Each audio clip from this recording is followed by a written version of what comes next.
చూపిస్తుంది ఏంటంటే nasal splints అండి. యాక్చువల్ ఆపరేషన్ అయిన తర్వాత ఇవి పెడతాం. మరి ఇది ఎందుకు చూపిస్తున్నారు? ప్రాబ్లమ్ ఏంటో నాకు అర్థం కాదు. కానీ ఇది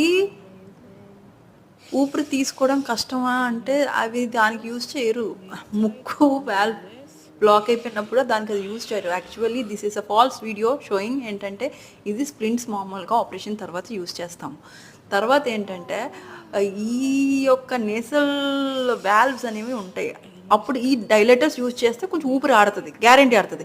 కానీ అదే మెయిన్ సొల్యూషన్ ఊపిరి తీసుకోవడం అంటే they are number of conditions ఊపిరి తీసుకోవడానికి ప్రాబ్లం అంటే పాలిప్స్ అనే కండిషన్ అవ్వచ్చు, ముక్కు బెండ్ అవ్వచ్చు, ఆర్ ఈవెన్ ఏంటంటే లోపల బొడుపుల్లా పెరగచ్చేయండి అంటే లైక్ ఎలర్జీలోని ఇన్ఫీరియర్ టర్మినేట్స్ హైపర్ట్రోఫీ అని ఉంటుంది. సో దానివల్ల కూడా సో ఇన్ని కండిషన్స్ ఉన్నప్పుడు ఉట్టి ఈ యొక్క నేసల్ ప్రాంగ్స్ వల్లే ఊపిరి తీసుకొని సూపర్ అంటే కాదు. ఇక్కడ ఏమైనా వాల్వ్ ప్రాబ్లం ఉంటే ఓకే యూస్ఫుల్లే, కానీ మిగతావి